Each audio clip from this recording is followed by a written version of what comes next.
When two fearful avoidants get together in relationships, what are the biggest core wounds that each experience during that initial dating, honeymoon, and going into that power struggle stage? And how do we get out of them so that we can proceed to actually make it in our relationship through that stage and into future stages? Well, in this video, we are going to be covering exactly that. And we'll kick it off by talking about where the relationship starts before the wounding really comes online.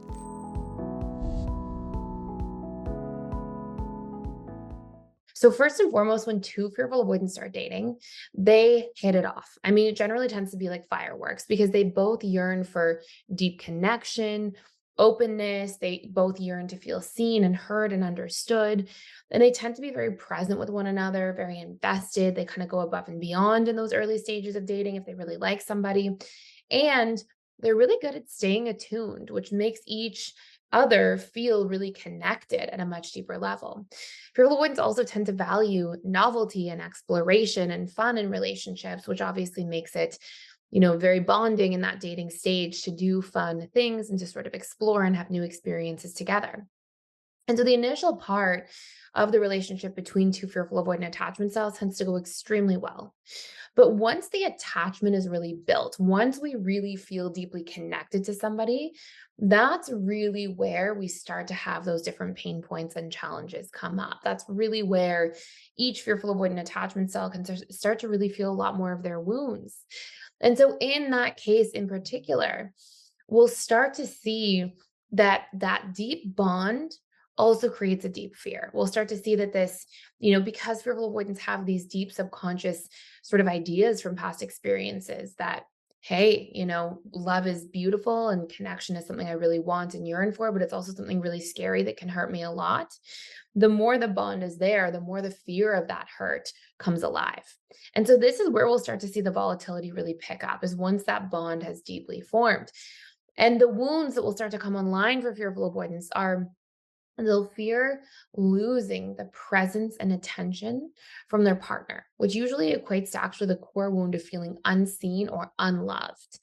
And fearful avoidance, because they often grow up in households and dynamics where they are parentified or they have to really be there for others, they often don't have the ability to feel like they are truly deeply seen and loved in adult romantic relationships for long periods of time because they're always assuming that love or that ability to be seen is going to be kind of ripped away.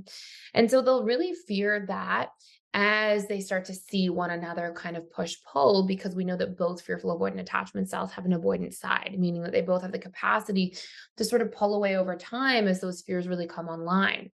Now, on top of that, each fearful avoidant has a big core wound, fearing that they will be betrayed.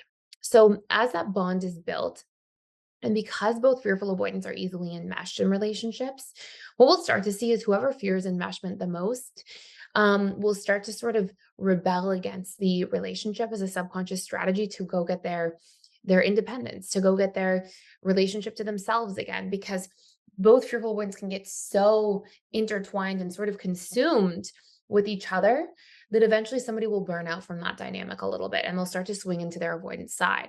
Now, as soon as the other fearful avoidant who didn't swing to their avoidance side sees that change in the pattern, their mind will jump to all these conclusions.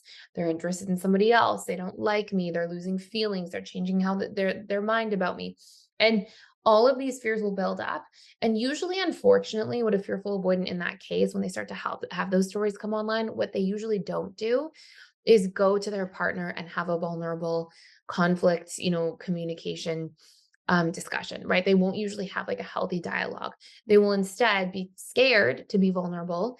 And so they'll usually try to become more avoidant than the other person as a means of like, in a sense, testing the person to see if they care, but also at the same time, a means of protecting themselves from what they're fearing the most, which is that being betrayed or being abandoned. And so we'll then start to see like this kind of pinballing dynamic kick off where one fearful avoidance in their avoidance side, then the other one goes to their more avoidance side, which causes the other one to be anxious, which causes the other person to be more avoidant. Then this person will try to be more avoidant, causing this person to be anxious. And we can just see a pinballing in this relationship of one another being hot and cold. And it can be really very much like a roller coaster, but kind of mind warping for each person because they can just feel consumed with like, where am I at? What do I feel today? Should I stay or should I go? Are they leaving? Are they staying? All these sorts of concerns. So we'll see a lot of these betrayal core wounds, a lot of these fears of being abandoned come online, fears of being trapped, fears of being seen as unworthy or bad. Each fearful avoidant, if they do end up hurting the other person, can feel enormous guilt around hurting the other person, which then causes them to feel like, oh my gosh, they must think I'm a terrible person, and they may feel misunderstood. And at the same time, because fearful avoidants really fear losing themselves, they can feel helpless and powerless as well. So there's a lot that comes online. A lot of these core wounds that we talk about from an integrated attachment theory point of view have to actually be reprogrammed or reconditioned in order for this relationship to heal. And there's a lot of really, really powerful tools for reprogramming. I won't go too much into it here. I have a lot of videos on this channel about how to reprogram or recondition these sort of wounds and these fears that come up so that we can set them to rest and they don't have to come rear their ugly heads in a relationship where it causes the most chaos. But I also have a course you can check out for free for 7 days. And then if you decide you want to stick around, there's a big discount on the other side to PDS just for a limited time. I'll put that down below, but it's called 21 Tools to Reprogram Your Subconscious Mind. And essentially what I recommend doing is if you're interested in this and you really want to see results in your healing journey, you have to address the subconscious in the process. So what you can do is go into that course, listen through it. It's only about an hour and a half long. The different tools are outlined with a workbook, with exercises for exactly how to do it. And what I would say is set the intention or the goal to become a master at 2 or 3 of the reprogramming exercises that you just like the most, that stand out to you, that make sense to you. You're like, I can totally see myself applying this on a regular basis. And then plug your core wounds into those exercises. Take the core wounds that are ruining your relationships the most, go through the exercises, memorize, or you have the workbooks, you'll have it for life, how to do this work, how to recondition your subconscious mind. Because remember, your subconscious is responsible for 95 to 97% of your beliefs, your thoughts, your emotions, your actions. Go through it, get the tools that you need. Check out the school while you're there, but get the workbook, get the exercises so you can set some of the stuff to rest for good. If you decide you want to stick around at PDS, I would always love to have you. You can join me on webinars, but if you just need that extra support, just go in there. You don't get charged anything until if you stay past the 7th day. So lots of time to get through that course if you want to check out some of those deeper tools as well. So I just wanted to stop by here and let you know a really exciting announcement, and is that we are doing $1,000 off of our lifetime memberships to the Personal Development School for Life. So I will tell you what's actually included in there. Number one, you get access to all of our different 60+ courses. Everything about every single attachment style, how to reprogram, how to heal. We have courses in there about the 6 stages of relationships and how to navigate each stage. We have courses in there about how to get back together or heal relationships between different attachment styles and all of the steps for reconnecting. And we have all sorts of other courses on boundaries, conflict communication, setting and achieving goals at the subconscious level, seeing how attachment styles even show up in your workplace and how to navigate some of those different dynamics and heal those aspects of your attachment style. There's so many courses in there, but number 2 feature that we have, daily social support groups. So these are small groups that are all included in the lifetime membership, and we do daily events, sometimes even twice a day, where there will be, 10 people or so led by a trained counselor, coach, or facilitator.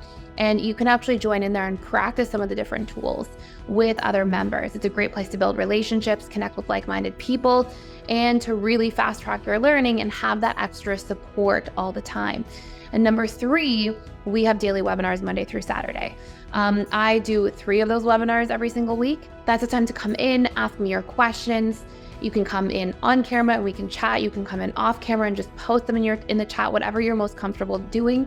And we have other amazing counselors, coaches, facilitators who also lead other webinars. And again, those are slightly larger groups of people, but it's a great opportunity to connect with like-minded learners who also care about the same things: emotional connection, relationships, and personal growth.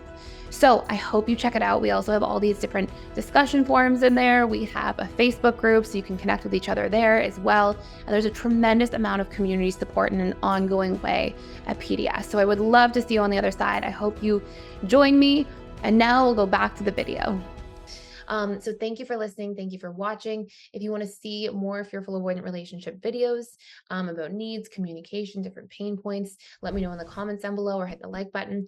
And I really appreciate you being here. I'm so glad you're a part of this community, and I can't wait to see you in future videos. Thank you for watching.